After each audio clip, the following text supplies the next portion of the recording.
Yo, if you live in Florida or you're thinking about moving to the Sunshine State, you need to stop scrolling right now. Because while most people were out here worried about hurricane season and the price of orange juice, Tallahassee has been quietly going absolutely crazy with gun legislation. We're talking open carry now legal, permitless concealed carry already signed, age limits being challenged, red flag laws on the chopping block, and the courts, both state and federal, are throwing fuel on the fire every single week. Florida fam, your gun rights just got completely remixed, and most people out here are still sleeping on it. Not today. Let's get it. What is good, everyone? Welcome back to Guns and Firearms Law, where we break down the legal moves that actually matter for your rights and your safety. No spin, no drama, just the real deal, straight up. And today, we are going all the way in on Florida, because right now, the Sunshine State is ground zero for some of the most wild, fast-moving gun law changes happening anywhere in the entire United States. Real talk. Florida has gone from one of the most restrictive southern states on gun laws post-2018 to a state where you can now openly carry a firearm in public without a permit. That flip happened fast, fam, and there is way more coming down the pipeline. Today, we are breaking down every single development: the open carry court ruling that blindsided everyone, the constitutional carry law already on the books, the push to lower the gun buying age back to 18, the red flag law fight, and what all of this means for you specifically as a Florida gun owner. This one is going to be long and it's going to be thorough. Grab your sweet tea or your public sub. This is Florida we're talking about, and let's get into it. All right, so to understand where Florida is right now, we got to go back to February 14th, 2018, Valentine's Day, Parkland, Florida. Marjorie Stoneman Douglas High School. A 19-year-old walked into that school with an AR-15 and killed 17 people, students, teachers, gone in minutes. Florida was shook. The whole country was shook. And in a move that genuinely surprised a lot of people, especially in a red state, then Governor Rick Scott signed the Marjorie Stoneman Douglas High School Public Safety Act into law. That law was a big deal. And it wasn't just one thing. It was a whole package. Here's what it did. It raised the minimum age to buy any firearm in Florida from 18 to 21. Not just handguns, all guns, including long guns like rifles and shotguns. That was a massive change. It created a mandatory 3-day waiting period for all firearm purchases. It banned bump stocks, devices that effectively turned semi-automatic rifles into automatic ones. And most controversially, it created Florida's red flag law, also called the Risk Protection Order. This allows law enforcement to petition a court to temporarily seize firearms from someone deemed to be a danger to themselves or others, without a criminal conviction first. Now look, that law passed with bipartisan support. Democrats and Republicans voted for it. It was emotional. It was raw.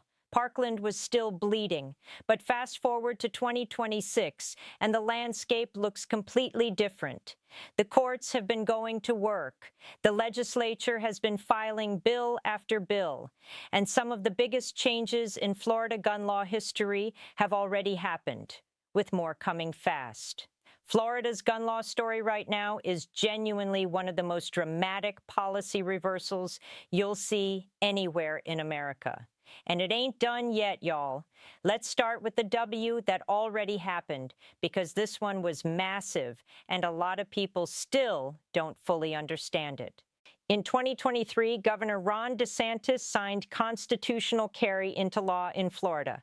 That means, as of right now, if you are a law-abiding Floridian who is legally eligible to own a firearm, you can carry a concealed weapon without obtaining a state permit first. No permit, no training certificate required by the state, no fee to the Florida Department of Agriculture and Consumer Services. You carry because you have the constitutional right to carry. That's the whole vibe. Now, y'all, before 2023, Florida required a concealed weapons license. You had to apply, pay fees, complete a safety course, pass a background check, and wait. The whole process cost hundreds of dollars and took months. And Florida was actually one of the more accessible states for permits compared to places like California, but it was still a process. Feel me? Constitutional carry flipped all of that overnight. But here's where people get confused. And I need you to pay attention to this part because it matters. Constitutional carry does not mean you can carry anywhere with zero rules. There are still major restrictions that apply to every single Florida gun carrier, permit or no permit. You must still be legally eligible to possess a firearm under both Florida and federal law. Felons, domestic violence offenders, people with certain mental health adjudications, y'all are still prohibited. Constitutional carry did not change that, not one bit. You still cannot carry in schools, school-sponsored events, courthouses, police stations, federal buildings, or any place that posts a clear no firearms notice. Those are still off limits, no cap. You still cannot carry while intoxicated. Florida law is real clear on this one. Alcohol and firearms do not mix legally. Don't play yourself. And if you cross state lines, low-key, one of the most important things to understand, Florida's constitutional carry does not automatically apply in other states. You need to know the laws wherever you're traveling. Don't get caught slipping in a state that doesn't recognize Florida's rules. The NRA called Florida joining the Constitutional Carry Club a massive W, and at the time of signing, Florida became the 26th state to allow permitless carry. That's more than half the country, fam. Okay, now we get to the part of the story that had Tallahassee in full damage control mode, because this one came out of left field and nobody was ready for it. On September 25th, 2025, not that long ago, y'all, the First District Court of Appeals struck down Florida's open carry ban. Let me say that again so it lands properly. A Florida appellate court ruled that the state's ban on openly carrying firearms in public is unconstitutional. And just like that, Floridians were legally free to openly carry firearms, not concealed, openly, on their hip, visible, in public. Now here's the tea on why this happened, and it comes right back to that Bruin decision we talked about earlier. Under the new historical tradition test, Florida's open carry ban couldn't survive. The state couldn't point to a sufficient historical tradition of banning the open carry of firearms going back to the founding era. And here is where it gets genuinely wild. Even people who support gun rights were not fully prepared for this ruling, not because they disagreed with it, but because of what it broke. See, Florida's existing gun laws were written with open carry being illegal. The statutes governing where you could and couldn't carry were specifically written around concealed carry being the only legal option. So when the open carry ban got struck down, those other statutes started making no sense. Sheriff Grady Judd, one of Florida's most outspoken sheriffs and a guy who is absolutely not anti-gun, straight up said the ruling created confusion that could potentially allow people to openly carry long guns like rifles into places where handguns were still restricted. Low-key a nightmare scenario for law enforcement trying to figure out what's legal and what ain't. Attorney General James Uthmire called on lawmakers to clean the whole thing up immediately. He said the current patchwork of statutes is wonky, and honestly, that's putting it gently. Florida's legislature is now under pressure to pass a formal, clean, open carry law that clarifies exactly where, when, and how Floridians can carry openly. Without that cleanup legislation, there are real inconsistencies in the law that could create problems for carriers and law enforcement alike. The session is active right now. This is being worked on. We will update you the moment anything drops. All right, now we get into a debate that has been going on in Tallahassee for years and is still not settled: the gun buying age.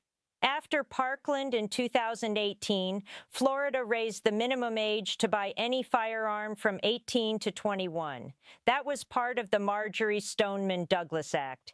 And for years, House Republicans have been trying to roll that back. The bill on the table right now, House Bill 1223, would lower the minimum age to buy long guns back to 18.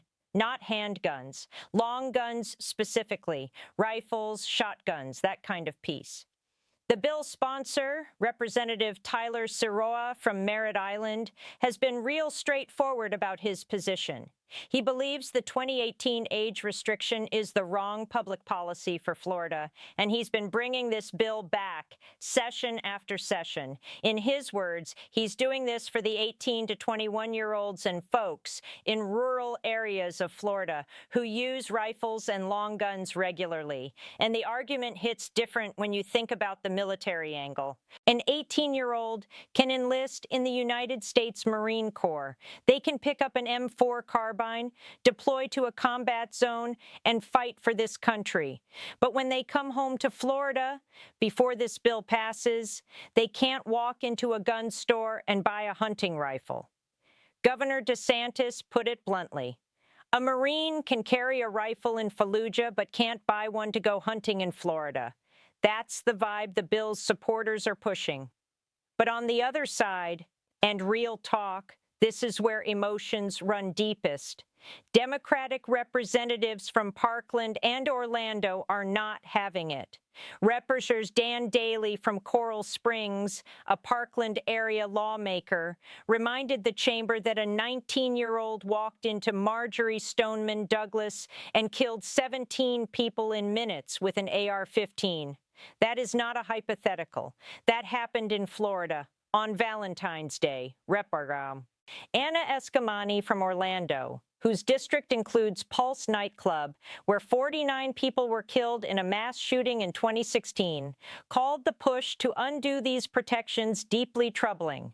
Here's where it stands right now. The House has passed the bill. The Senate, not so much. Senate President Ben Albritton has been low-key non-committal. The Senate's appetite for this specific change is unclear. Without Senate movement, this bill goes nowhere this session. And that's exactly where it ended up last year, too. But fam, the House keeps bringing it back year after year. And the political climate in Florida keeps shifting. This fight is not over. Now let's talk about the most controversial piece of Florida gun law, the one that has Second Amendment advocates and gun safety advocates going at each other the hardest. Florida's red flag law, also called the Risk Protection Order law. Here's how it works in plain terms. If law enforcement believes someone poses a significant danger to themselves or others based on evidence, they can petition a court to temporarily remove that person's firearms. The key word is temporarily. There's a hearing. A judge decides. If the order is granted, the person's guns are taken for up to a year initially, with the possibility of extension. Florida has used this law thousands of times since 2018. Supporters say it has stopped potential mass shootings and suicides. They point to specific cases where someone showed warning signs, the law was used, and tragedy was prevented. But here's the constitutional problem that Second Amendment advocates keep raising. And it's a legitimate legal argument, y'all, not just political noise. Under the red flag law, you can lose your Second Amendment rights without being convicted of any crime, without even being charged with anything. A judge can strip your firearms based on a risk assessment, not a criminal finding. That is a serious due process concern. The argument goes, you don't lose your First Amendment rights because someone thinks you might say something dangerous.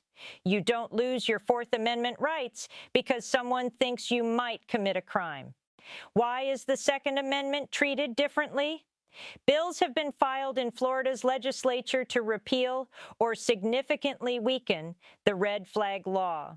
Those bills have had mixed results, passing in some chambers, dying in others. What is absolutely clear right now is that the legal pressure on red flag laws is building nationally. not just in Florida. Multiple federal challenges are working their way through courts.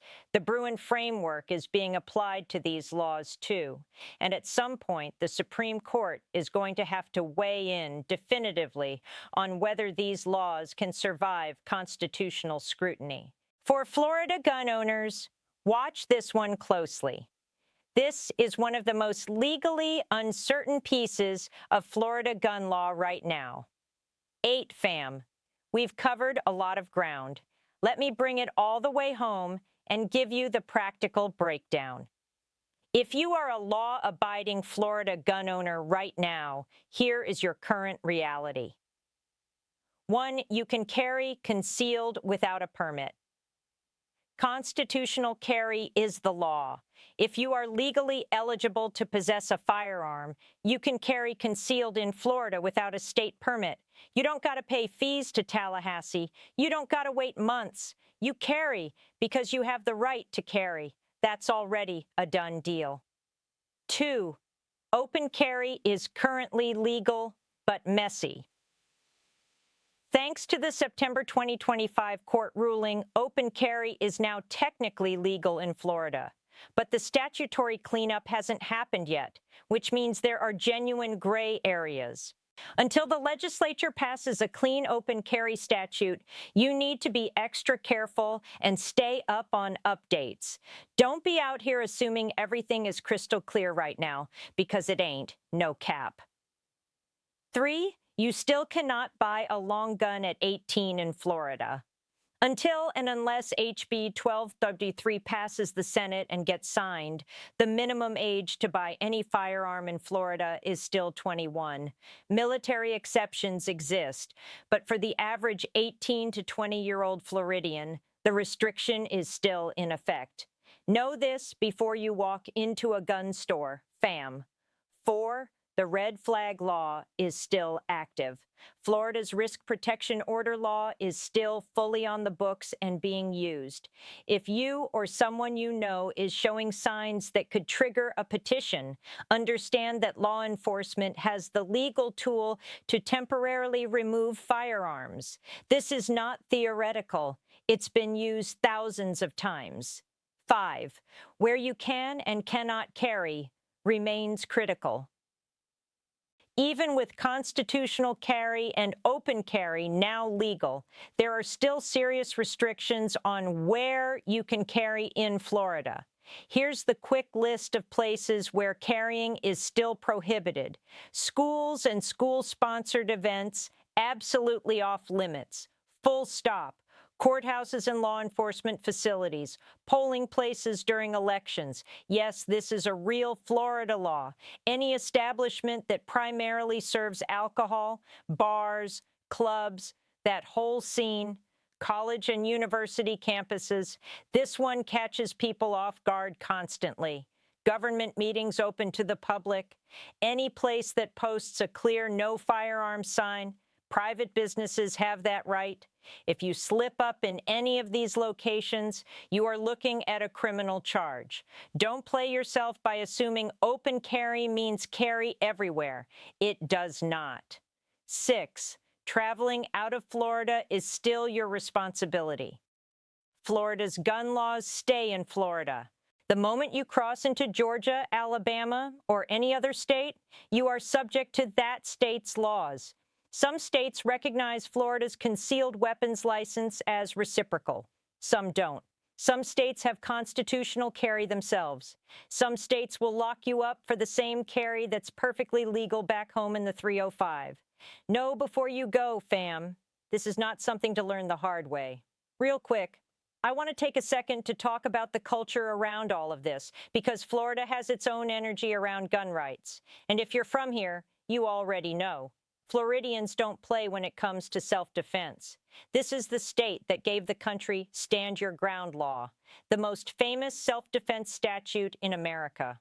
In Florida, if you are in a place you have a legal right to be and you reasonably believe you face serious bodily harm or death, you have no legal duty to retreat before using force to defend yourself. That law is deeply embedded in Florida's identity. Down here in the Gunshine State, yeah, that's a real nickname Florida has earned. People take the right to protect themselves and their families seriously. From the Panhandle to the Keys, from the Tampa Bay area to the Treasure Coast. Gun ownership is part of the Florida lifestyle in a way that is genuinely different from states up north. And right now, the mood among Florida gun owners is straight up hyped. Between constitutional carry already signed, open carry now legal, and the national Bruin wave hitting at the same time, people out here are feeling like the legal tide has finally shifted in their direction after years of post-Parkland restrictions. But real ones know. With new rights come new responsibilities. More carry means more situations where you gotta have your head right, your training tight, and your knowledge of the law on point. Because in Florida, the law moves fast, and staying ignorant of it is not a defense. Let me zoom all the way out for a second, fam. Florida is not just one state doing its own thing. Florida is one of the most watched, most influential states in the country when it comes to gun policy. What happens in Tallahassee gets picked up by lawmakers in Georgia, Texas, North Carolina, all of them. When Florida passed constitutional carry in 2023, it sent a signal to every state still on the fence. When the Florida Appellate Court struck down the open carry ban in 2025, it gave lawyers in other states new ammunition. No pun intended, for their own challenges. Florida is also where some of the most emotionally charged gun debates in American history have happened. Parkland, Pulse nightclub. These are not just Florida tragedies. They are American tragedies, and they have shaped national gun policy in ways that are still playing out. The tension between expanding gun rights and addressing gun violence is nowhere more visible than in Florida right now, and the legal and legislative battles happening here will help define where the entire country lands on these issues over the next decade. Whether you're a gun owner, a gun safety advocate, a legal professional, or just someone trying to understand what's happening, Florida is the state to watch, and guns and firearms law is the channel to watch it with. 8, y'all. We covered a lot of ground today. Let me leave you with the real practical guidance before you bounce. Number 1, know your current Florida rights. Constitutional carry is law. Open carry is now legal, but cleanup legislation is still pending. Know the current state of the law today, not what it was in 2022, not what it was in 2020, today. Number 2, know where you cannot carry. This list is real, and the penalties for violating it are serious. Schools, bars, courthouses, campuses, polling places, businesses with signs posted, know this cold. Number 3, if you're carrying under constitutional carry, please get training anyway. I know the state doesn't require it. Do it anyway. Your safety and the safety of people around you depends on you being competent. Hit a range, take a course, practice regularly. That's the move. Number 4, stay plugged in. Florida's gun laws are moving fast right now. Subscribe and hit the bell so you get every update the moment it drops. This is too important to miss. Number 5, know, stand your ground. If you are carrying in Florida, you absolutely must understand the stand your ground law and when it does and doesn't apply. That's a whole video on its own, and it's coming. Make sure you're subscribed for that one. Drop your Florida-specific questions in the comments below. Are you carrying under constitutional carry? What do you think about the open carry cleanup? Are you for or against the red flag law? Real talk only down there. This is a judgment-free zone. Stay safe out here in the Sunshine State. Stay educated, and I'll catch you in the next one. One love, fam. Peace.